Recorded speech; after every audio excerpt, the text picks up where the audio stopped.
ಸ್ನೇಹಿತರೆ, ಇಂದಿನ ಶಿಕ್ಷಣ ಪದ್ಧತಿಗೂ ಭಾರತದ ಪ್ರಾಚೀನ ಗುರುಕುಲ ಪದ್ಧತಿಯ ಕುರಿತು ನಿಮಗೆಲ್ಲ ತಿಳಿದೇ ಇರುತ್ತದೆ.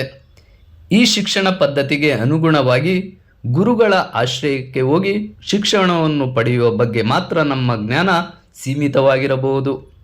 ಗುರುಕುಲವೆಂದರೆ ಏನು, ಅಲ್ಲಿಯ ದಿನಚರಿ, ಅಧ್ಯಯನ ಕ್ರಮ ಹೇಗಿರುತ್ತದೆ ಮುಂತಾದವುಗಳ ಬಗ್ಗೆ ನಾವು ತಿಳಿದುಕೊಳ್ಳೋಣ. ಮೊದಲಿಗೆ ಮುಂಜಾನೆ 5 ಗಂಟೆಗೆ ಪ್ರಾರ್ಥನೆ, ನಂತರ ಗಂಗಾಸ್ನಾನ, ಸೂರ್ಯೋದಯಕ್ಕೆ ಸಂಧ್ಯಾ ವಂದನೆ, ಗಾಯತ್ರಿ ಮಂತ್ರದ ಜಪ ಮತ್ತು ಅದರ ನಂತರ ಸೂರ್ಯ ನಮಸ್ಕಾರ ಅಥವಾ ಯೋಗಾಸನವನ್ನು ಮಾಡುತ್ತಿದ್ದರು. ತದನಂತರ ಬೆಳಿಗ್ಗೆ 11:30 ವೇಳೆಗೆ ಪಾಠಗಳು ಅಧ್ಯಯನ ಮಾಡುತ್ತಿದ್ದರು. 1 ತಾಸಿನವರೆಗೆ ವಿಶ್ರಾಂತಿಯನ್ನು ಪಡೆದು ನಂತರ ಸೂರ್ಯಾಸ್ತದವರೆಗೆ ಪಾಠಗಳನ್ನು ಓದುತ್ತಿದ್ದರು.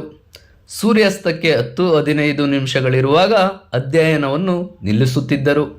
ನಂತರ ಸಾಯಂಕಾಲದ ಸಂಧ್ಯಾ ವಂದನೆ ಮಾಡುವುದು, ಸ್ತೋತ್ರ ಪಠನೆ ಮಾಡುವುದು, ಅಲ್ಪ ಆಹಾರವನ್ನು ಸೇವಿಸುತ್ತಿದ್ದರು.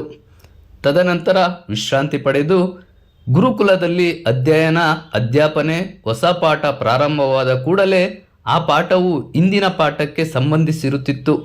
ಇದರಿಂದಾಗಿ ಇಂದಿನ ಪಾಠದ ಪುನರಾವರ್ತನೆ ಪಾಠವನ್ನು ಪ್ರಾರಂಭಿಸುವ ಮೊದಲು ಗುರುಗಳು 10 ನಿಮಿಷಗಳ ಕಾಲ ಇಂದಿನ ದಿನದ ಪಾಠ ಎಲ್ಲಿಯವರೆಗೆ ಅರ್ಥವಾಗಿದೆ ಎಂದು ತಿಳಿದುಕೊಳ್ಳುತ್ತಿದ್ದರು.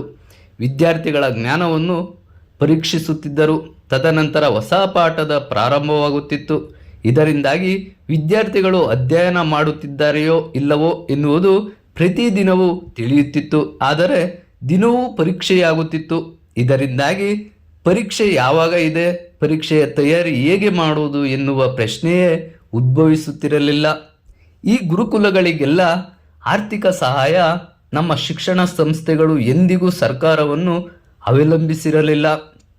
ಜನರೇ ಶಿಕ್ಷಣ ಸಂಸ್ಥೆಗಳಿಗೆ ಧನ ಸಹಾಯವನ್ನು ನೀಡಿ ತಾವು ಧನ್ಯರಾದರೆಂದು ತಿಳಿದುಕೊಳ್ಳುತ್ತಿದ್ದರು. ಅಂದಿನ ಶಾಸನವು ಎಂದಿಗೂ ಶಿಕ್ಷಣ ವ್ಯವಸ್ಥೆ ಅಥವಾ ಶಿಕ್ಷಣ ಸಂಸ್ಥೆಗಳ ಕಾರ್ಯದಲ್ಲಿ ಹಸ್ತಕ್ಷೇಪ ಮಾಡುತ್ತಿರಲಿಲ್ಲ.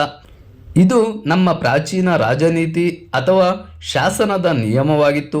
ಶಿಕ್ಷಣವು ಸಂಪೂರ್ಣವಾಗಿ ಸ್ವತಂತ್ರವಾಗಿತ್ತು. ಇಂದಿನ ಕಾಲದ ಶಿಕ್ಷಣ ಪದ್ಧತಿ ಒಂದು ವ್ಯಾಪಾರವಾಗಿದೆ.